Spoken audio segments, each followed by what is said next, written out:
Good evening বন্ধুরা, তোমরা সবাই কেমন আছো? আশা করি খুব ভালো আছো। আমিও খুব ভালো আছি। তো এখন বাজে 6টা আর আমি রেডি হয়ে গেছি রিসেপশন পার্টিতে যাওয়ার জন্য। হয়তো ভিডিওটা অনেক পুরনো ফোনে ছিল, তাই আজকে দিয়ে দিলাম। মানে পিয়ার বিয়ের রিসেপশন পার্টিতে যাচ্ছি, তো চলো বার হই। তো বন্ধুরা দেখো, বেরিয়ে তো পড়েছি, কিন্তু শ্বশুরবাড়িটা ওর অনেকটাই দূরে ছিল। অনেক লং জার্নি আমরা করেছি। 6টায় বেরোয় আমরা 10:30 পৌনে 11টায় মনে হয় পৌঁছেছিলাম। অনেকটাই দূর ছিল রাস্তা। আর চলো দেখি ওখানে যেয়ে। এই তো দেখো আমি পৌঁছে গেছি। আর আমার বর ড্রেস এখানে এসে পরে আসেনি। দেখো অনেকটাই তো দূর রাস্তা ছিল, তার জন্য ওই ছেলেদের তো কোনো ব্যাপার নেই, ওরা গাড়িতেই চেঞ্জ করতে পারে, কিন্তু আমাদের তো সেটা সম্ভব ছিল না, তার জন্য আমরা পরে এসেছিলাম। আর এই যে আমাদের এখানে পিয়ারানি, আর এই যে পূজাদি, আর এখানে আছে পিকু, আর আমরা সবাই এখানে ছিলাম। তারপরে আমি ফটো তোলা হলো। অদ্রিজাকেও খুব মিষ্টি দেখতে লাগছিলো, তার জন্য অদ্রিজাকেও বললাম যে একটা ছবি তুলি আয়। তো পিয়ার সঙ্গে অনেকগুলো ছবি তোলা হয়েছে আমাদের। একসাথেই দেখা একবার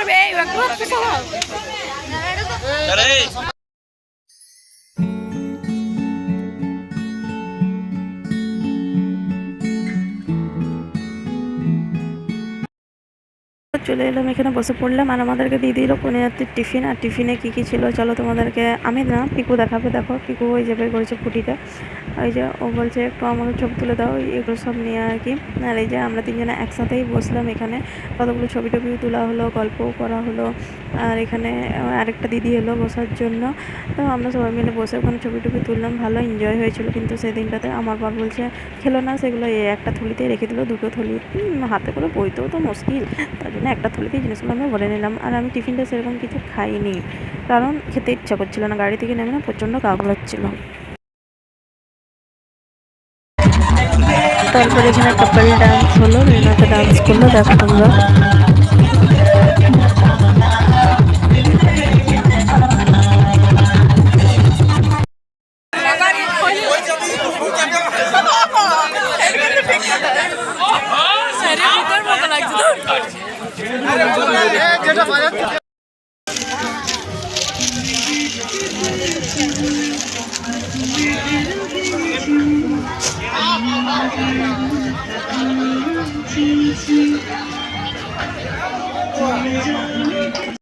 বরের সাথে ছবি তোলার পরে এই দাদার সাথে ছবি তুলে নিলাম। আর ওইখানে ওই যে দিদি বসে আছে, আর দাদা এখানে জিজ্ঞেস করছিল আর কি ঠিকঠাক এলে কেমন, পৌঁছলে কেমন, আসলে এইসব জিজ্ঞেস করছে। মানে দাদার সঙ্গে তো সেরকম আগে কিছু কথা হয়নি, তার জন্যে দাদা ওইসবে আর কি জিজ্ঞেস করছিল।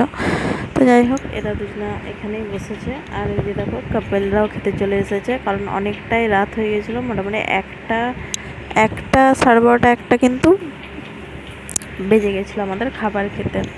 তারপরে দিয়েছে কাটলেট, তো চলো খাবারটা খাই।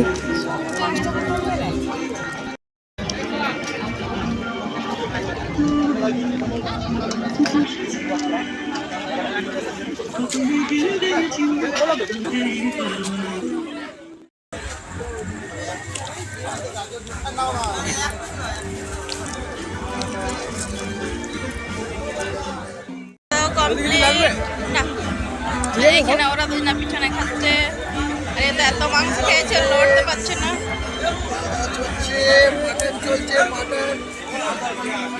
তোমার কি চললো? মাছ? আমার বড় মাটন খাই না, তার জন্য ও খেয়ে গেল মাছ। নাকি কপিস মাছ খেলে? 3 পিস। 3টে মাছ খেয়ে দিল। দুটো ছেড়ো একসাথে। তারপর খাওয়ার পর খেয়ে নিলাম আমরা একটু আইসক্রিমের টেস্টটা কিন্তু দারুণ ছিল। তো যাই হোক, আইসক্রিমটা খাই চলো এখন আমরা।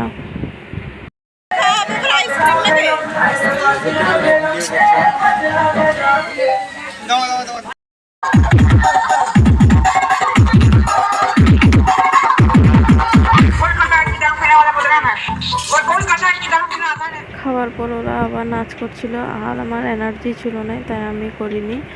ওরা কতজন করলো নাচ। একটা আর্টিস্টের সবসময় একটা মান ইজ্জত আছে, সবসময় আর্টিস্ট সবসময় নিজের প্রফিট। আরেকবার প্লিজ প্লিজ আরেকবার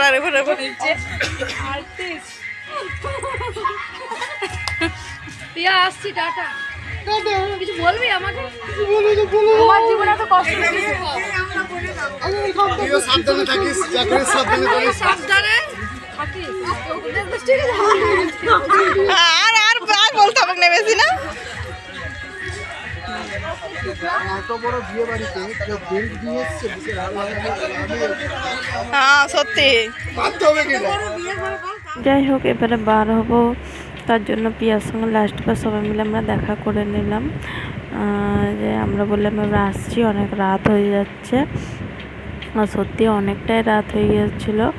আর আমাদের বাড়ি পৌঁছতে হয়তো 4:30 5টে হয়তো বেজে যাবে, কারণ এখনই তো 1টা 1:30 পুরো বেজে গেছে। বাড়ি যেতে যেতে 5টা, ওটা কিছু করার নেই। তো চলো, আমরা অনেকক্ষণ ধরেই বলছি যে চলো বাড়ি চলো। তো কথাবার্তাই জানোই তো, শেষ হয় না আমাদের, একটার পর একটা কথাবার্তা চলতেই থাকে।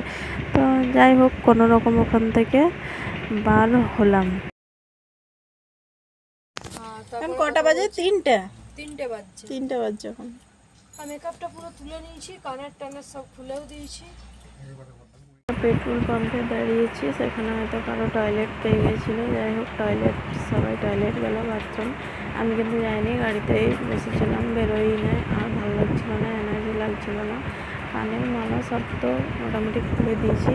আর আমার বন্ধু গাড়িতেই শুয়ে পড়েছে, একটু মেকআপ তুলে নিয়েছে, আর ওখানে ওরা গল্প করছে। প্রস্তুত হয়ে হয়তো বাথরুমে গিয়েছে।